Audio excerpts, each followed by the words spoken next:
Tighten your lines as we get ready to sail the seven seas on the Political Pirate Podcast. Join Captain Ted Yoho and the salty dog John Martin as they search far and wide for the greatest treasure of all, the truth. From local Florida news to nationwide stories and the globe beyond, we've got it all mapped out. Now here's your hosts, the salty dog John Martin and Captain Ted Yoho. Well, good morning, everybody, and welcome to the 3Ps, the Political Pirate Podcast, with yours truly, the old salty dog, John Martin. But I'm about to go fishing. I'm down in a motel in Treasure Island, Florida, leaving right after the show. And, of course, we got the captain of our ship, Mr. Ted Yoho. Good morning, Ted. Good morning, John. Honored to be here with you. You told us where you are. Now all we need is your coordinates where your fishing hole is. Yeah, I hear you, man. I hear you. Well, you don't have to contact. That's protected information. Yeah, that's classified. But that's Ted, classified. There's no other way really to talk about today and what's happened other than just get into it. And it's sad, coming off of 9/11 and now Charlie Kirk was assassinated. And I found out I was out fishing when it happened, and I literally didn't find out about it till about 6 o'clock Thursday morning when we came back in. And I'm still kind of in shock. What are your thoughts, and what were your initial thoughts when you first heard this, and then what have you processed since then? No, I agree with you. I mean, I was shocked when I saw this. And of course, the graphic video where you saw him shot and the bleeding, for that to be out on the social media and for his family to have to see that. I mean, it is a shock because it's an attack, not just on Charlie Kirk and his family, but the ideologies that he stood for that are the ones that you and I promote that's kept this country safe. And with your permission, I want to go ahead and have Zach play a video of your interview with Charlie Kirk. I think you did such a great job on this, and it really gets into what Charlie Kirk and Turning Points USA stood for. And, I know this is something that would be hard for you to bring up, but I want to bring it up because you were there with him. You knew him personally, and I think it's a great video, and it shows both sides of you and him interchanging ideas, and really talks about what Turning Points was. So with that, go ahead and play that video.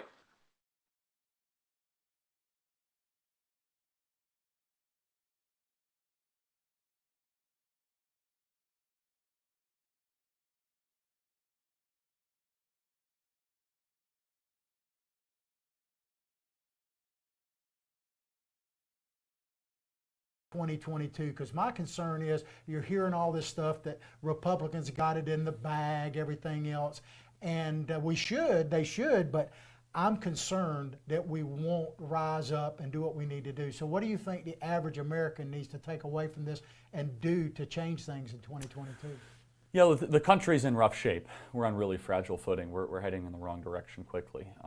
The woke left has just been so tyrannical in more ways than one. So I'm really concerned about that. But in order to win, we have to think way bigger than just kind of winning an election. We have to try to execute a metaphorical political extinction event of the left. We have to try to eradicate their political power at every single turn, every single corner imaginable, the same way FDR did to Republicans in the 1930s and 1940s, where you just dominate for a long period of time, and then you can get your agenda passed. I think that's possible. I think that the left is so unpopular, the Democrats have made such dramatic mistakes that we can see a really significant realignment. But we have to tell people what we stand for, why we stand for them, and we also have to continue to empower and embolden our leaders. Ron DeSantis, I think, is America's greatest governor. He's phenomenal. Yeah, I call him America's governor. Actually. He is the best. I think he's the best elected official we have in the United States of America right now. I completely agree. Yeah. Well, I know you got limited time, so I wanted to give you an opportunity to tell our audience about Turning Point USA. I know you got to be proud of people, what you've accomplished, and people like Candace Owens, who spoke here locally just the other day. So tell us a little bit about Turning Point USA and how we can help you with your mission. Yeah, we're the nation's largest educational movement focused on making sure children share their parents' pro-American values. We want to make sure your kids and grandkids live in a free country. We are losing the country quickly, largely because we have really messed up our education system in more ways than one. and we're focused on fixing that at Turning Point USA through chapter development, high school outreach, through the curriculum we're developing, through our digital social media. We're the largest organization that's doing that in the country, and people can check it out at tpusa.com. Well, I appreciate it very much, because I look like an old gray-haired like me. I'm kind of feel like I'm a bridge between young people like yourself and the giants of our founding fathers that I stood on. So I'm always trying to, as I told you earlier, battle ignorance and apathy. Yeah, I like because that. if we don't wake up and man the political ramparts again, we're going to have to man the real ones again. That price has already been paid. But I really appreciate your time. Thank you so much. Thank you very much. God bless you. Thank you. God bless you too, sir. Thank you. Well, that concludes our show for today, ladies and gentlemen. Well, Ted, I appreciate that, man. What an honor it was to get to know Charlie Kirk a little bit and meet him. And, you know, I ran into him at an event. We both showed up to and didn't know each other were going to be there when Don Jr. was speaking at University of Florida with Kimberly Guilford. And Charlie Kirk and I ended up on this little rise right by the Century Tower there. And we're surrounded by people, mostly heckling him, but they lumped me because I was committed to sin of being an old gray-haired white dude. But, man, I tell you what, you know, he reminds me of this, Ted, and a lot of people who are Gator fans will appreciate this. In a lot of ways, he kind of reminds me of Tim Tebow. Because, you know, people often ask me, because I know Tim as well, you know, is he really that guy? And he really is that guy. And from my limited experience with Charlie Kirk, he genuinely is the guy he portrays to the world. There's no different Charlie Kirk from what I've seen. And that's pretty unique. It is. And, you know, for people just to be able to have that dialogue, that debate, you know, you go back to our country and the founding of this, that's what it was founded on. It was those honest, open debates to where you could have that friendly discord with people. Like we always hear, you don't always have to agree with me, but we can have that discussion and then come together in the middle. And that's what debate is about. And when you watch Charlie Kirk, he was a forceful debater. He liked to be out there debating people, and he was on his game all the time, it seemed like. And you know, when he brought Turning Points together, I was just going into office, and I met him at one of the rallies. Didn't know really who he was, but then you saw a meteoric rise of his career, and it was espousing the beliefs of this country, the conservative values this country is founded on, yet it allows for the discord of other points of view. And for him to be assassinated, murdered, killed in such a violent way, in such a public venue, really, you know, of course, we don't know the facts of why this person did it, but it's the hatred. There was hatred in there that drove this person, whoever did this, to kill this guy. And that hatred is really what we need to address, because that's the hatred that's tearing this country apart. And I researched a lot of the things that were said from Chuck Schumer. I know we've got a video of him, but then the Maxine Waters, the violence that she's espousing, the squad, Rashid Tlaib going and saying, F Trump, we're going to F Trump, we're going to impeach Trump, and the hatred we see over and over and over again. And it's coming from one side of the political realm, and I don't see the conservative side saying this to anybody to cause this kind of violence. And I think Charlie, in his video with you, is we've got to remove that element and that ideology from our society, or our form of government, and the life we know in America is going to go away. And if America goes away, what happens to the rest of the world? Yeah, well, just as we talked about it right before we went on the air, just before we went on the air, President Trump was on Fox and Friends Live. And I'm not going to get into details because, you know, I will let that play out. But apparently they do have now a suspect in custody, and they're pretty confident that it is the person that we saw in that video. So I'm hoping that's true. But, you know, you mentioned, Ted, and I'd like to get your thoughts on this, you know, about the rhetoric from the left. And we're going to talk more in detail about that. But then they always counter with the right and everything. And there are on both sides of the aisle that are bombastic and put out too much. But here's the difference I see.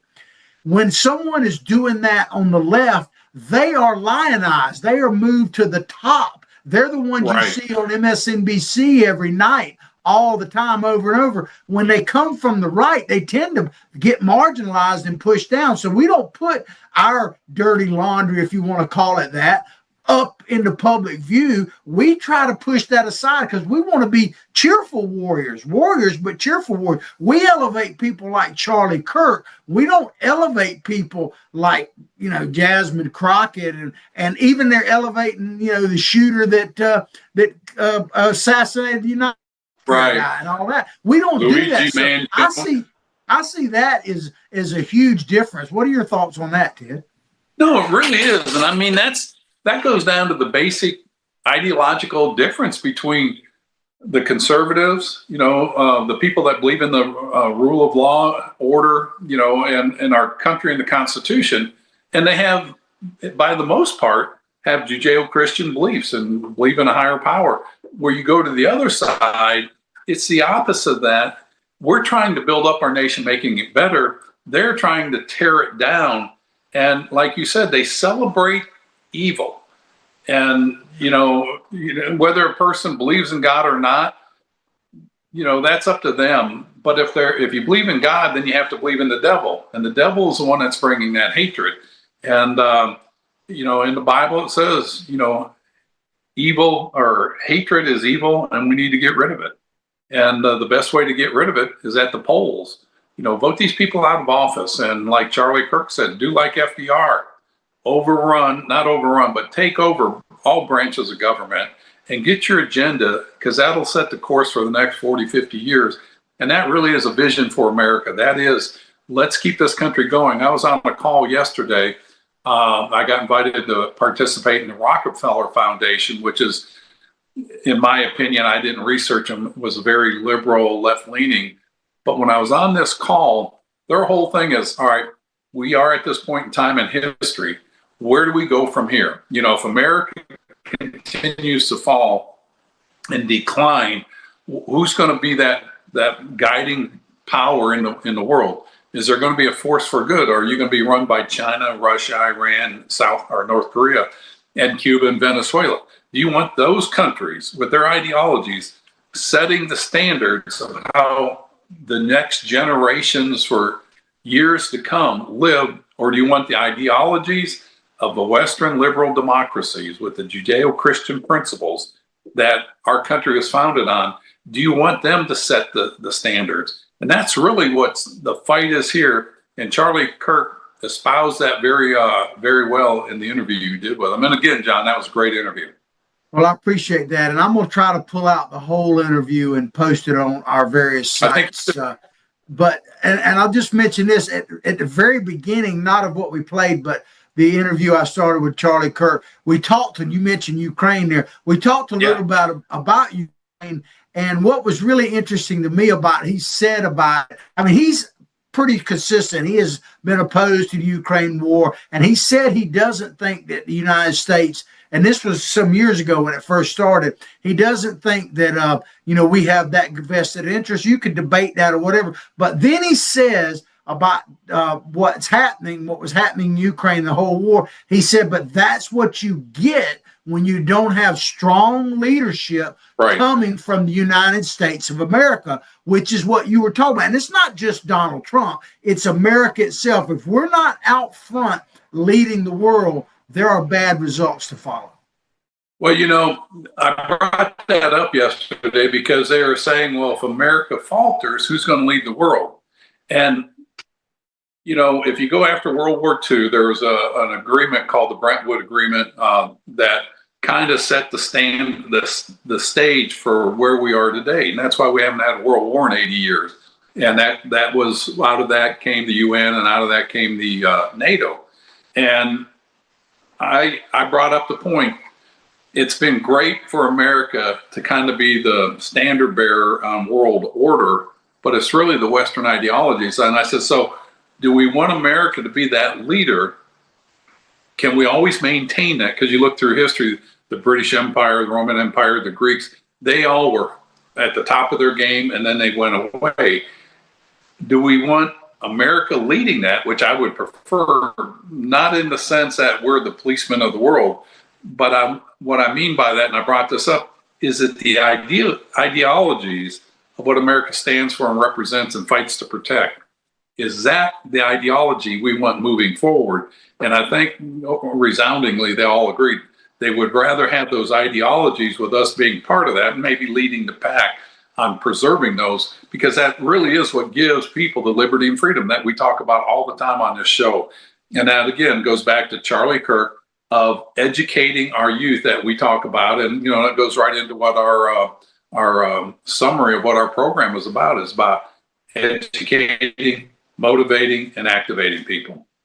Well, one of the things that a theme of what Charlie Kirk over the years talked about, if you think, you mentioned like the Roman Empire and all, but if you think about as great as they were, and I'm talking about not everything they did, but the fact their dominance on the scene, they weren't really conquered by outside forces. They were eroded from within. I'm not saying they didn't lose battles and all, but they lost their strength, not from outside forces, but erosion from within, like a big tree that looks beautiful, but it's rotten in the middle. And when the wind finally comes, it topples over. And that's what Charlie Kirk really talked about, the erosion of America from within. That's what he was talking about. And he was killed by someone from within, apparently. Well, and Khrushchev talked about that. We don't ever have to, invade United States. They'll fall from within. And it happens over and over and over again in history. And it's because you get a nation that builds up. They get like we are. They're wealthy. You don't have to work as much. Your people are working 32 to 40 hours a week. And so you become a little bit complacent. And you go in and Victor Davis Hanson and throughout history, but he just had a podcast where he was talking about what happens is they get into, they have a lot of free time. And if you have free time, you get into the debauchery, all the garbage that's going on now. And you see it more in Hollywood and these big liberal cities. And then you decay from within, like you said. And that is, you can't ever get away from the basics that had got you where you are. And that's something I strive to always stay at the basics. We built our own house. I'm out there digging ditches. I'm laying boards. I'm doing all this stuff, my wife and I, because it keeps you grounded. And I think we as a society, we need to get back to those basics. Put your cell phone down and talk to your kids at dinner or your relatives and put it down. Go out to a restaurant today and watch how many people are on their cell phones instead of talking to that person across from them. Yeah, We've got to get back to the basics. Idle hands, as they say, the devil's workshop. I think something like that, right? I remember my mom saying that over and over again.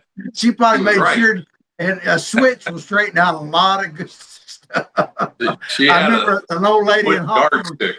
She used to say, I don't know about this ADHD. A good switch will stop all that hyperactivity. I agree.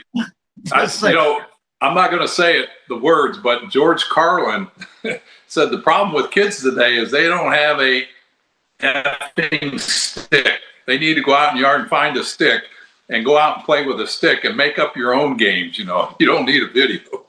Yeah, I hear you. Well, we're gonna take a quick commercial break, and we're gonna come back and dive a little deeper into some of the root causes of what we're seeing that led to Charlie Kirk's death. Sure. So we're going to be right back. If you want to be a sponsor of ours, look at where it says contact Freddie and check that out. We appreciate our sponsors, appreciate people supporting them, and appreciate you, the listener, most of all.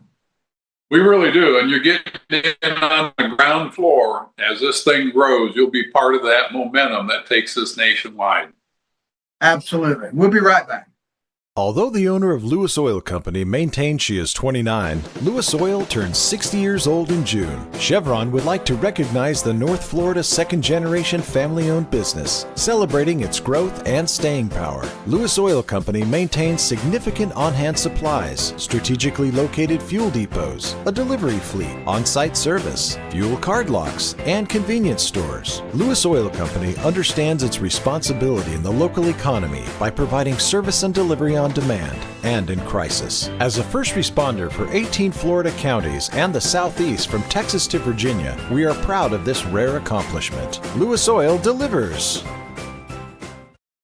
This is Ward Scott, and I want to thank all our sponsors who keep the show going and pay the bills.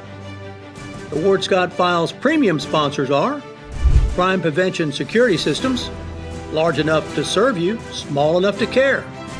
Meldon Law, the only official injury partner of the Florida Gators. The Ward Scott Files Gold sponsors are Lewis Oil Company, Shoot GTR, On the Spot Dry Cleaners, R&R Construction, and Style Cuts. If you are interested in promoting your business on the show, you can visit our website, www.wardscottfiles.com, and click on the Advertise Here banner on the right side of the page, or call my friend Freddie at 352-284-3733. Again, thank you to all the great businesses that support the Ward Scott Files. And remember, if you like the show, thank our sponsors and support the businesses that support us. What you just said is one of the most insanely idiotic things I have ever heard. Everyone in this room is now dumber for having listened to it. May God have mercy on your soul. Or that very much surprises me that you've never been tased. You can't handle the truth. All bees poop. A warthog. He's going to come up the steps. Here he comes. Oh my goodness, and he's huge. Hello, boy. Wonder if we can pet him. Hi, boy. Can we touch him? No, don't. Help me! Help! Help!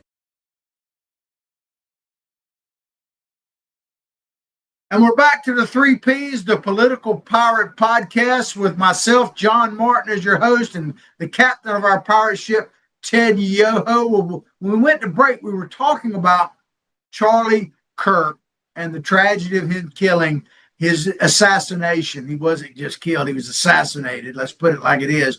And Ted, we were talking a little bit about, the rhetoric coming from the hardcore left. But I want to play a video right now. This is not directly related to Charlie Kirk, but here you have one of the leading people. In fact, he was the president of the Senate. Now he's the minority leader or whatever. But this is Chuck Schumer on the steps of the Supreme Court talking about the Brett Kavanaugh nomination. And listen to what, we're just going to play a quick snippet. Listen to what he is calling for. And then, Ted, we come back, I'll turn it over to you to talk about it. Let's play it, and we'll be right back. I want to tell you, Kavanaugh, you have released the whirlwind, and you will pay the price. You won't know what hit you if you go forward with these awful decisions. The bottom line is very simple. Ted, I don't know about you, but I think reaping the whirlwind and all that is meaning you're going to be run over. You're going to be potentially killed. I mean, this is a leader of the Democratic Party to this day. What are your thoughts on that? No, I think it's you get what you promote and you talk about, and you see the violence coming, and it's inflamed by leaders like him. I don't want to even call him a leader. I think that's a poor use of a description of that guy. But remember, John, he also said, you're going to have blood on your hands for this. And they went out and they doxed Kavanaugh and Gorsuch. They gave their addresses out, which is unconscionable that you would do that. And they had those demonstrations out there. But we see this over and over again. There's that professor I've talked about before, Brittany Cooper from Rutgers University, professor in African Studies and Gender Affirming Care, saying it's time we start taking out white people. Actually, she used some explicatives in front of that. And what you're seeing is people calling other people to do heinous things and call to action. And again, on the right side, you hear some rhetoric, but I've never heard, I'm sure I have, but I can't think of any examples where I've heard DeSantis or Trump or anybody saying, we need to go out there and beat these people and this is wrong. And it's a whole different narrative.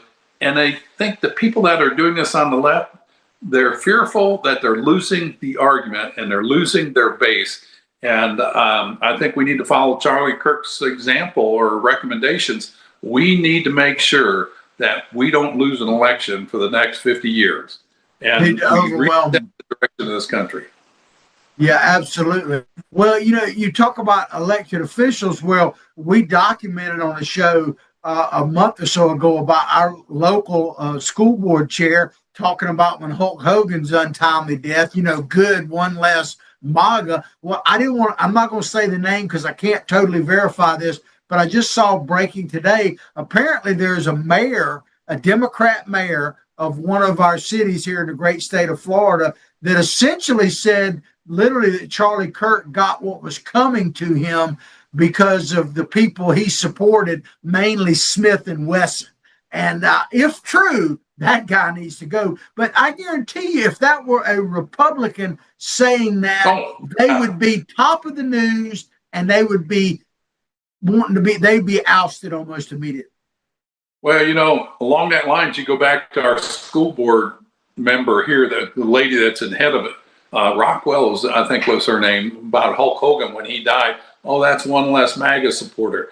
I'm sure you saw the teacher in Orange Park, Florida, went out and said, well, you know what? He got what he deserved, and it's one less evil person on this planet.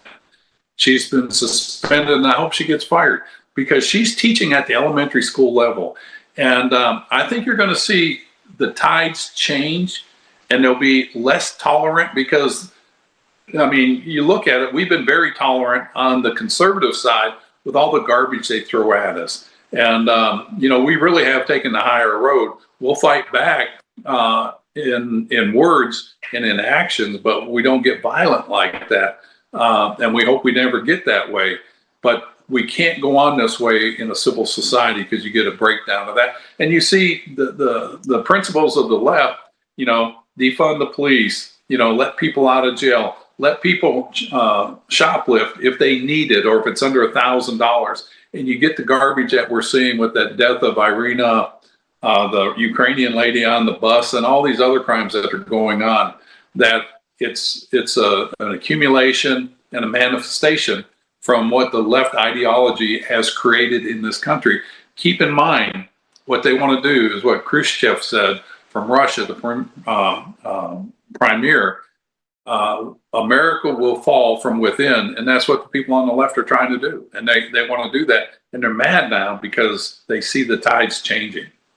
Well, I was going to play another video that showed an example of the left's kind of rhetoric, but I think Chuck pretty much summed it up how the crazy they are. So we're gonna keep moving. I just want our producer to know that. But I want to say I was going to kind of save this for later, but I'm going to say it now. And I don't mean to belittle anything that's happened, but and you kind of alluded to it when you were talking just now, Ted, that this could be a turning point. We talk about Turning Point USA because I really sense out there that people, even people who may not like Trump, may not be that politically activated, but they're going to look at some of this and go, this is just too much. I think there'll be less tolerance. And here's the biggest thing. I think there'll be less fear, believe it or not. I know they won't fear of people speaking up when somebody says something like what happened at the school board or that teacher you're talking about in Orange Park and stuff like that. At least that's my hope.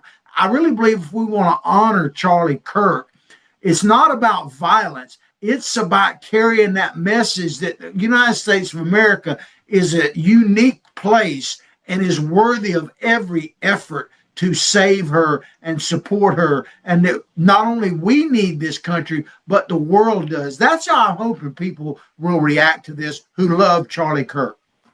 Right, and I know you had that video teed up of the Julius Caesar where they were... We can play it if you want to.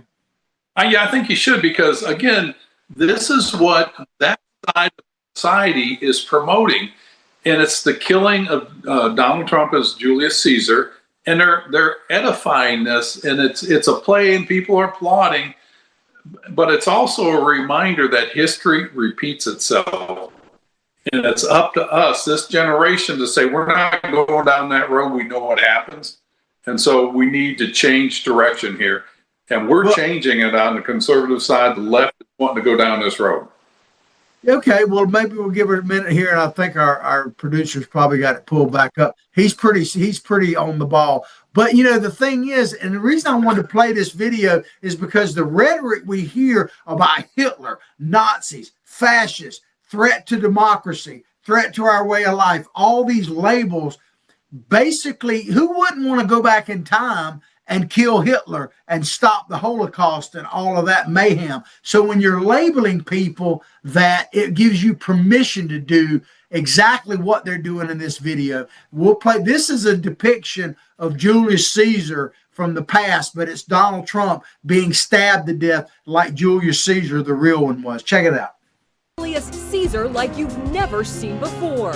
A man dressed to look like President Donald Trump gets stabbed to death on stage. Tune in to Inside Edition for more about the show and what the audience in New York City had to say about the reworking of a classic tale into a modern-day story with a political twist. I mean, there you have it, man. They're literally depicting Donald Trump being stabbed to death by a mob. And of course, that Kathy Griffith, cut his head off and was holding that kind of thing. I mean, this is what's coming from the left. And they put it on the mainstream media. This is not some isolated, dark website that with crazy stuff. This is, the mainstream left now. It really is, and it's on YouTube, and I can't believe they're allowing that. I know we're on YouTube and they allow us, but we don't do this kind of garbage. You brought up Kathy Griffin, the non-comedian that gets promoted, and she has that severed head of Donald Trump, and she thinks that's funny. It's just like this. Now, this is in Central Park in New York. This is going on. Keep in mind, they're the ones that have brought Zoran Mandani to the lead of the Democratic Party for mayor of this city. And it's fitting, they're going to get exactly what they deserve if they elect this guy. And New York, please wake up. You can see the road you're going down, and just read history. It's a repeat of history. And I implore you to change directions. Do not elect this guy. You're not going to like the results. Yeah, absolutely. Well, the left seems to be blaming Charlie Kirk for his own death. I just mentioned that city mayor here, and I won't mention his name right now because we need to verify the facts. But this next video is well documented. This is a guy in MSNBC. I'm shocked that they fired him, but they did. But this guy is literally telling you that basically Charlie Kirk got what he deserved. Check it out. In this, who is constantly sort of pushing this sort of hate speech or sort of aimed at certain groups. I always go back to hateful thoughts lead to hateful words, which then lead to hateful actions. And I think that's the environment we're in, that people just, you can't stop with these sort of awful thoughts you have and then saying these awful words and not expect awful actions to take place. That is. And there you have it. And that guy, if you saw a little tagline, was a worker for George Bush administration, and they're all over like MSNBC now. I mean, how do we get to the point, Ted, that we're so far, and maybe too far gone, I hope not, where you have people that worked in the Bush administration that are getting paid millions of dollars on TV, literally saying this young man, Charlie Kirk, got what he deserved. How did we get here? It's their thinking, and it's, the deep state. You look at the Rhinos, you look at the Cheneys, the Bushes, those people that are behind the scenes, your John Boltons, that are really working against the America for what it was founded on, a constitutional republic. They're pushing for the one world government. George Bush Sr. was edified the one world government. He said, we're at a time where we're at a new dawn, a new era of the one world government. They want to get rid of the constitutional republic, and there's people that are pushing to do that. And this guy, what was his name? Matthew Dowd. I'm glad he got relieved. I'm impressed that MNBC did this, and I'm hope more stations do that. Not just on the left going after people like him, but our people holding people in check. You've got to hold your own people in check. If not, you get the chaos that we see. And I think this is a turning point, as you brought up, pardon the pun, but I think it's apropos that it is a turning point. This is a wake-up call, America. We're at the division of two paths. Which one do you want to go down? Do you want to go down to anarchy and the destruction of America? Or do you want to fight to preserve? When I say fight, we're going to fight at the polls. We're going to fight at the voter registration, at education, to remind people of what we have at stake here. It's liberty and freedom. Well, Ted, as I said earlier in the show, I found out about this literally 24 hours after it happened when I got back to the dock about 6 o'clock yesterday morning. And, we played that video snippet. If you hadn't seen it, go back to the beginning of the show and watch it, please. Of my interview with Charlie Kirk, and I mentioned that I'd met him on a couple of other occasions. So, I've been pondering how I feel about this, and I want to feel angry. I hope I don't get too emotional. I want to feel angry, Ted. I really do, but I don't. I don't right now. I'm sure that'll come. But what I really feel, man, is a profound sorrow, a sense of sorrow. Yeah. Not only for his family and obvious and that, but really it's a sorrow for the country. Because, man, I think we really have lost a giant in Charlie Kirk. I really do believe that. And my hope and prayer, and I'll turn it back to you, Ted, is that if you really cared about Charlie, if you're one of the millions of people that were inspired by him, especially young people across the country, I hope you'll be a cheerful warrior and just educate and motivate and activate people. And I'm sorry, but it gets to me, bro. No, I see it. I can tell you're very emotional about that. And, yeah, you'll have to process this. The things he stood for, and you compared him to Tim Tebow. The things he stood for that the left tore him apart and mocked him and all that. There's another person they did that to in world history. It was Jesus Christ. They mocked him, tore him apart. And, when you're a force of good in the world, things are going to come your way. And, they're making fun. He got exactly what he deserved. He stood for the Second Amendment, and in our country, it's worth protecting. And so now they're saying, well, he got what he wanted. For people to go out and talk about, and I think if Charlie were here and, you're talking to him in the afterlife, he says, you know what, I still stick with the Second Amendment, because it's a God-given right to be able to protect yourself. There's deranged people, sick people out there that are going to use it in an evil way. The bad thing is there's going to be people in the media, politicians that are going to use this in an evil way. They're going to politicize it and not mourn the loss of really what was taken away, not just from his family, but from the nation and that mindset of God, country, family, liberties, and freedoms. Well, Ted, it's and we're going to move on now. Well, I'm sure we'll talk about Charlie again and many times in the not too distant future. But, yesterday was 9/11. And that always hit me too, because, I lived and worked in New York City for like 5, almost 6 years in the mid-'80s. And I used to come through the World Trade Center every morning when I was living in Jersey and commuting over there. And man, when that happened, I had a similar type feeling. It really affected me. I'm sure a lot of people did, but it affected me personally because I used to talk with the police officers and the firefighter units that were right there when I was walking to the various jobs I was working on Wall Street, So it's always had a very emotional kind of personal feel to me. But since it's basically 24 years later, I think, what are your thoughts about back then and now, and what does it mean to you, Ted? I don't think any of us that were alive back then will forget. I mean, it was an anchor point in our life's history. I remember exactly where I was on that day and the phone call I got, and it was an attack on America from outside. What's going on now is an attack on America from the inside, as you brought up. And it's a destruction, as the good analogy you had was the decaying tree on the inside. You don't know it's decayed until it falls over. We're aware of what's going on, and it's up to us. And again, it goes back to educating, motivating, activating people. And it starts with educating people at an early age. And so we've got to keep that. And that's why programs like ours are so important. And, just to get this message out there.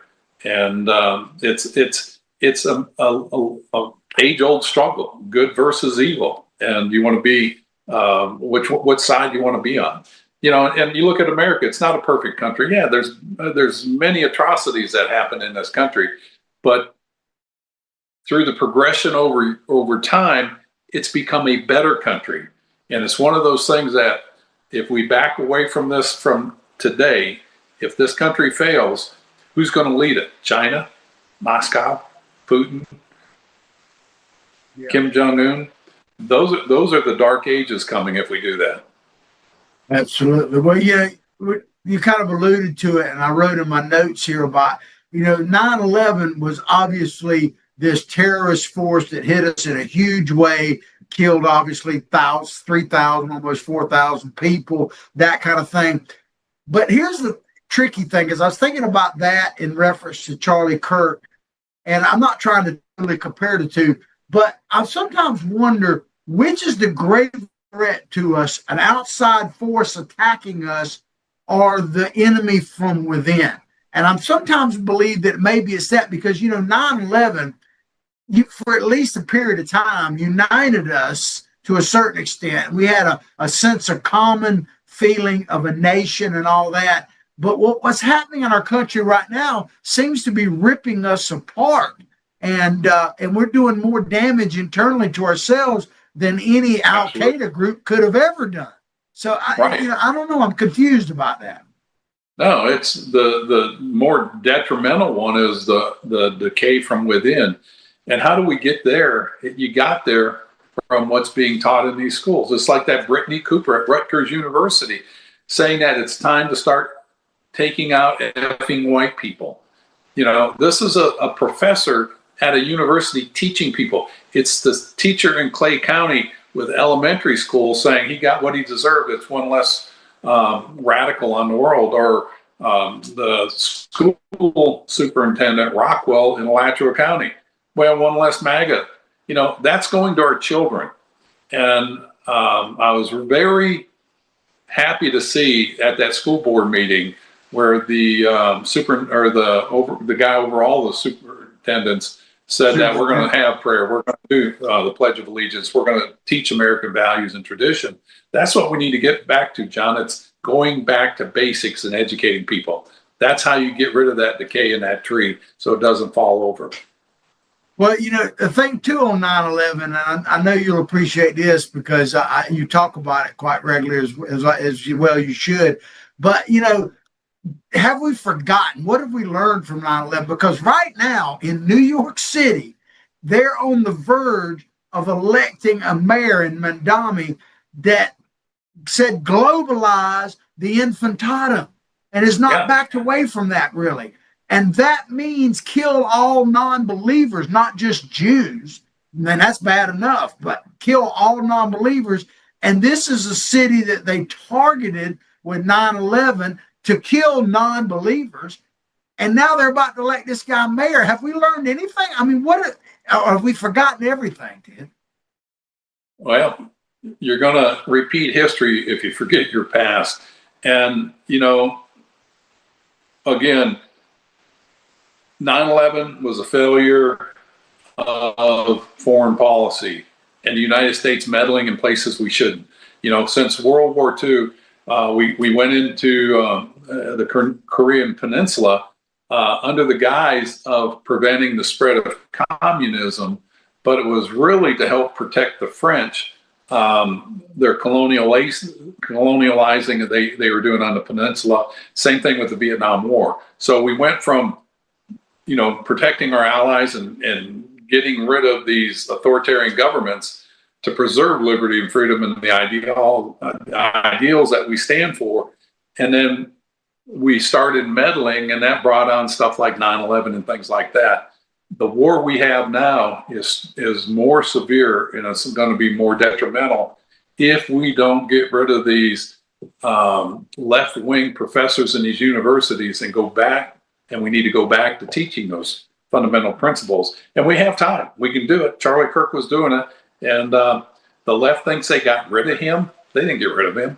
They didn't get rid of the ideology. They didn't get rid of that belief. They've empowered it that much more and shown the reason that it's more critical to go out and do these things to get that message out. Yeah, we need to basically, and his followers and people that appreciated Charlie Kirk or will come to appreciate him, no, they need to just have the courage to say, Charlie's not gone. I am Charlie Kirk. You just made me, that kind of thing. That's what needs to happen, because more people now are going to be inspired by Charlie than ever, I think.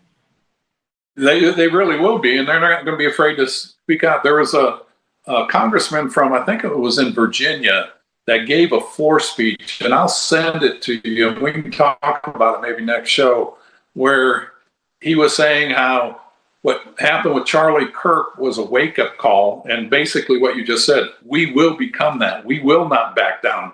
We've been pleasant up to this point, even though the left may not think we are.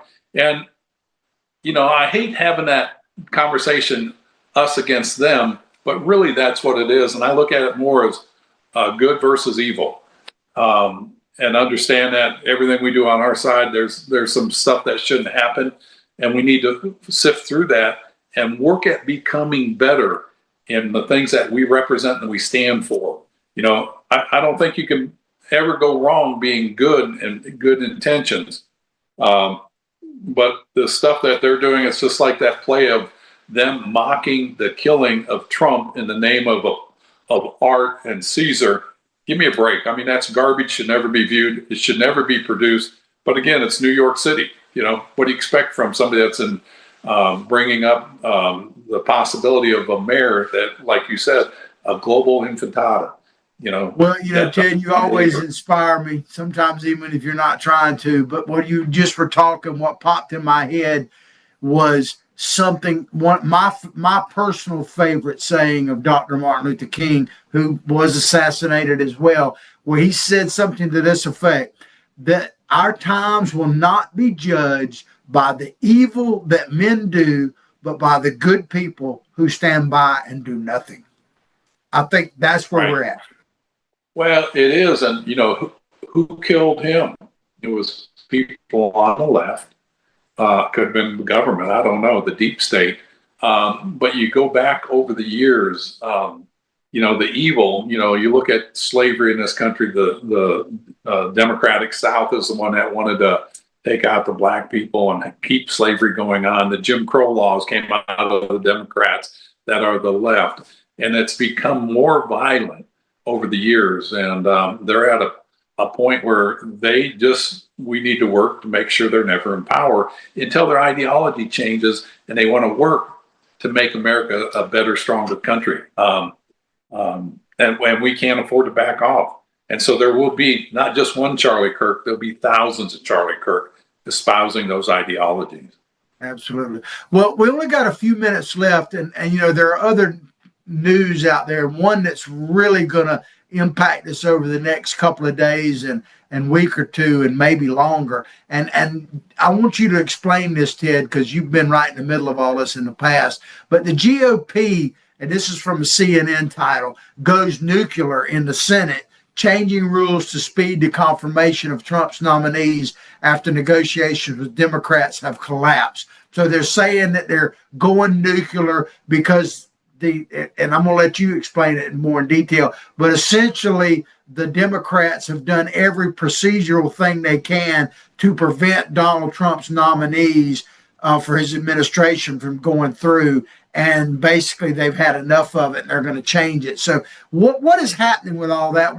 What's the process? What are the pluses and minuses? What are your fears? Explain that to the people, Ted, because I don't totally understand it myself. Yeah, going nuclear just means that they're going to go to where they can confirm these people with or without the Democrats. And that's what they need to do, really, one of my favorite Star Trek movies, I'm a fan of Star Trek, and one of my favorite one was the Kobayashi Maru episode. It's the only one I can tell you the name of. And it was where Captain Kirk was going up against Starfleet Command to get his license to be able to be a commander. And this little kid said, "Oh, you're Captain Kirk. You're my hero. You're the only one that's beat the computer at Starfleet Command." And he goes, "How did you do that?" Kirk says, "I snuck in the night before, found out the program, changed it." And the kid says, "You cheated." He goes, "I didn't cheat." He goes, "I just hate to lose. I don't like to lose. I don't like no-win scenarios. So I changed the conditions." And I think what you're seeing in the Senate is they're changing the conditions because, as Trump said in that speech to Congress, doesn't matter what I'll do, they'll never applaud, they'll never get on board, they'll never support. And so knowing that, do you want to wait for the next election or do you change it now? Because what the Democrats are doing, they're holding the progress of this nation when there's so many fires going around, not just in this country, but around the world. You look at what's going on with Ukraine, with Israel, with China, with North Korea. All these things are going on in Venezuela now. And the Democrats are playing silly politics games because their feelings are hurt. It's time to go nuclear. It's time to get these appointments because we can't run these agencies. We can't staff our ambassadors around the world if we can't get these people in place. And so let's get them in place. Let's move the nation forward and we'll invite the Democrats to come on board, but we're not going to bow down to their pettiness and their arguments. They lost the election. Let's get this country going. $37 trillion in debt. China's wanting to take over the world. It's a wake-up call. And so move forward, President Trump, in the Senate. God bless you. And we need to do exactly what I heard someone, I think you mentioned about flooding in 2022. We need to flood the polls with people voting and that type of thing. We only got a few minutes left in the show. And I want to just say that, I expressed my emotions, and we just need to educate, motivate, and activate people, Ted. And along those lines, we're going to be attending an event. We're going to be upgrading this show and putting it out more far and wide. We need sponsors to help us with all that. But I'll let you kind of close out the show and talk about Black Tie, Blue Jean, and all that, my friend. Folks, we've got an opportunity to come up September 25th at the Alachua Park at Black Tie and Blue Jeans. You're going to have the rising stars of the Republican Party, Byron Donalds, who's announced a run for governor. Come and listen to his politics. You'll see other people there that are running for office. You'll see Blaze Angola, that was one of the big influencers on the internet before there were the big influencers on the internet. He's always very well worth listening to. John and I will be there. We'll be broadcasting. Come by and say hi. Learn how to be a sponsor. We'd love to have your sponsorship because we want to take this show nationwide and we want to grow this show, and it'll be with your help and your support. And then let us not forget, the Gators play this weekend.